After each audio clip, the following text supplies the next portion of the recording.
सभी को जय श्री। मैं आप सभी को विश्वास प्रशिक्षण श्रृंखला किताब 7 में हम आपको आमंत्रित करते हैं। आओ प्यारे बच्चों, आज के इस अध्ययन आरंभ करने के पहले एक छोटी सी प्रार्थना के माध्यम से हम प्रभु यीशु के पास जाएं। अनुरोध करता हूं, आप अपने हाथ जोड़ें और आंखें बंद रखें। प्यारे प्रभु यीशु मसीह, हमारे जीवन दाता, हम आपको तहे दिल से धन्यवाद देते हैं हमारे अच्छे माँ बाप के लिए, जिन्होंने हमें जीवन दान दिया, जिनके वैवाहिक जीवन के द्वारा हम जन्म लिए और हमारे माँ बाप ने बड़े त्याग तपस्या करते हुए हमें आज तक संभाला। हम प्रार्थना करते हैं कि हमारे माँ बाप के लिए, उनके अच्छे स्वास्थ्य प्रदान के लिए उनके साथ रहिए और संभालिए, ताकि वे आपके खुशी, आपके प्रेम, आपकी कृपा को पाकर हमें भी उसे दे सकें और हम जितने भी लोगों से हम मिलते हैं उसी प्रेम को, कृपा को, आशीष को हम बांट सकें। ये निवेदन स्वीकार कर हमारे प्रभु क्रिस्ट के द्वारा, आमीन। हाय बच्चों, वंस अगेन मैं स्वागत करता हूं मैं आप लोगों को आज के इस अध्ययन में। पिछली कक्षा में हम देख रहे थे वैवाहिक जीवन यानी शादी का जीवन, पारिवारिक जीवन में कितने पवित्रता होती है, कितनी शुद्धता होती है और कितना आशीर्वाद ईश्वर से मिलता है। हम उसी पाठ को हम कंटिन्यू रखेंगे। उत्पत्ति ग्रंथ अध्याय 2 वाक्य 18 में ईश्वर कहते हैं, मनुष्य के लिए अच्छा रहना, मनुष्य के लिए अकेला रहना अच्छा नहीं है, इसलिए मैं उसके लिए एक उपयुक्त सहयोगी बनाऊंगा।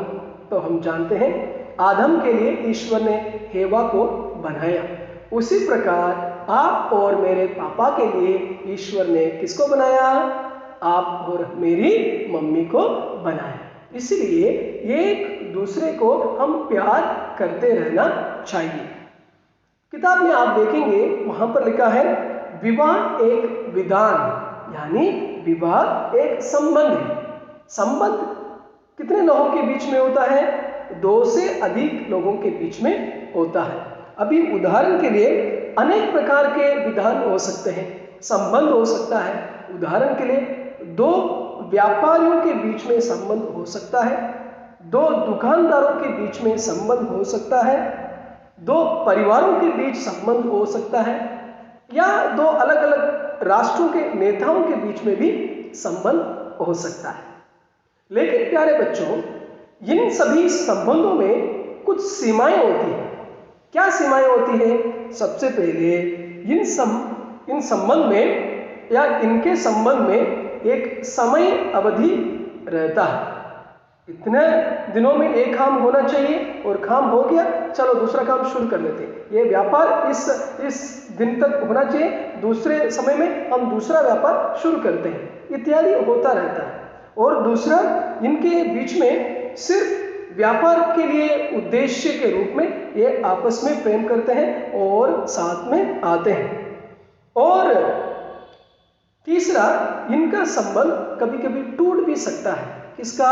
मम्मी पापा का नहीं, आप और मेरा नहीं, बल्कि 2 अलग अलग दुकानदारों का, व्यापारियों का, अलग अलग राष्ट्रों के नेताओं के बीच में संबंध है, वो टूट सकता है।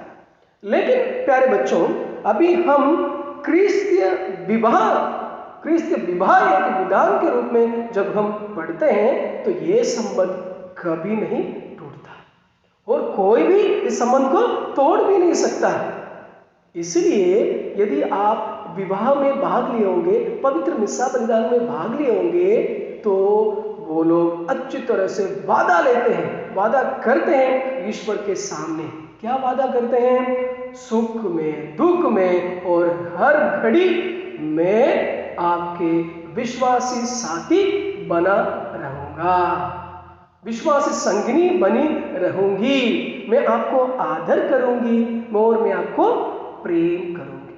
यानी प्यारे बच्चों, वैवाहिक जीवन तब खत्म होता है जब एक किसी का डेथ हो जाता है या मृत्यु हो जाती है। मृत्यु ही सिर्फ वैवाहिक जीवन को तोड़ सकता है। फिर हम क्या देखेंगे, विवाह संस्कार की धर्म विधि। तो पति और पत्नी के बीच में एक धार्मिक संबंध होता है। जैसे आप जानते हैं प्रभु यीशु और माता कलीसिया को प्रभु यीशु बहुत प्यार करते हैं। शुरू से अंत तक, अंतिम सांस लेने तक प्रभु यीशु ने माता कलीसिया को कभी नहीं छोड़ा, कभी नहीं त्यागा। इसी प्रकार पति और पत्नी के बीच में जो रिश्ता है, संबंध है, प्रेम है, वो हमेशा के लिए, चाहे कुछ भी हो जाए, उनके बीच में समस्या है, दुख आए, लेकिन एक दूसरे का साथ कभी नहीं छोड़ना है। तो ये न केवल एक शारीरिक संबंध बल्कि एक धार्मिक आत्मिक संबंध है। दूसरा है वैवाहिक वफादारी क्या होती है कि हर परिस्थिति में पति की जिम्मेदारी होती है कि पत्नी की देखभाल करना, पत्नी का साथ देना, और हर परिस्थिति में पत्नी की जिम्मेदारी होती है, वफादार बनती है कि मैं मेरे पति के साथ खड़ी रहूंगी मतलब कहाँ पे, खेत में, ग्राउंड में, घर पे नहीं, अंत तक उनके सुख और दुख में मैं भाग लूंगी। यानी हमेशा के लिए एक दूसरे के लिए वे वफादार बनते हैं। तीसरा, विवाह एक संस्कार है। कैसे, आप पूछ सकते हैं कि विवाह कैसे एक संस्कार बन सकता है? यदि हम देखेंगे, और आप जानते हैं सबसे पहले प्रभु यीशु ने चमत्कार कहाँ किया था? या सही बोला, काना विवाह में प्रभु यीशु, उनकी मम्मी माता मरियम और अन्य शिष्यगण भी गए थे, और वहां पर प्रभु यीशु ने जो पति पत्नी थे उनको आशीर्वाद दिया, उनके लिए प्रार्थना किया। और इतना भी नहीं, जब रस खत्म हो गया था तो प्रभु यीशु ने अपनी मम्मी यानी माता मरियम के शब्द का सुनकर उनके आज्ञाओं का पालन करते हुए काना विवाह में पहला यानी प्रथम चमत्कार कराया। तो इसी प्रकार ईश्वर पारिवारिक जीवन को जोड़ता है, परिवार के लोगों को प्यार करता है। जब ईश्वर उनके बीच में आते हैं, पति पत्नी के बीच में, तो उनके बीच में एक मधुर संबंध उत्पन्न होती है। और हमेशा विवाह हमारे माता कलीसिया में पवित्र मिस्सा बलिदान के अंतर्गत आता है। तो इसलिए प्यारे बच्चों, जब प्रभु यीशु काना के विवाह में गए, पति पत्नी को आशीर्वाद दिया, उसी प्रकार आज हमारे कलीसिया में, हमारे गिरजाघरों में जितने भी शादी होती है, वहाँ पर प्रभु यीशु स्वयं उपस्थित रहते हैं, पति पत्नी को आशीर्वाद देते हैं, आशीर्वाद करते हैं। तो इस प्रकार प्यारे बच्चों, विवाह एक संस्कार के रूप में आ जाता है। तीसरा क्या लिखा है? द्वितीय वटिकन महासभा क्या कहती है? प्रभु यीशु विवाहित क्रिस्तियों के जीवन में प्रवेश कर उनके बीच निवास करने लगते हैं। यानी प्यारे बच्चों, ये ना केवल सिर्फ दोनों शरीर एक हो जाते हैं शादी में, विवाह में, बल्कि ये दोनों मिलकर प्रभु यीशु के जीवन में प्रवेश करते हैं। तो इनके बीच में कौन निवास करता है? प्रभु यीशु। जब पति पत्नी एक हो जाते हैं विवाह संस्कार के माध्यम से, तो उस संस्कार के माध्यम से प्रभु यीशु भी उनके बीच में स्वयं उपस्थित रहते हैं, उनको संभालते हैं, उनका अच्छे स्वास्थ्य प्रदान करते हैं और उनकी मनोकामनाओं का पूरा करते हैं। Very good. और बच्चों, जीवन आदर्श के लिए क्या लिखा है? देखिए क्या लिखा है, देखिए, या मैं और आप अपने माँ बाप के वैवाहिक जीवन का फल है। यानी हमारा जीवन, हमारा शरीर किसका देन है? हमारा माता पिता का देन है। और हमारे माता पिता किसका देन है? ईश्वर का देन है। तो इसलिए मैं हर घड़ी अपने माता पिता को सम्मान करूंगा और धन्यवाद दूंगा, और ईश्वर को भी साथ में मैं धन्यवाद दूंगा, और मैं उनके साथ अच्छे संबंध बनाए रखूंगा।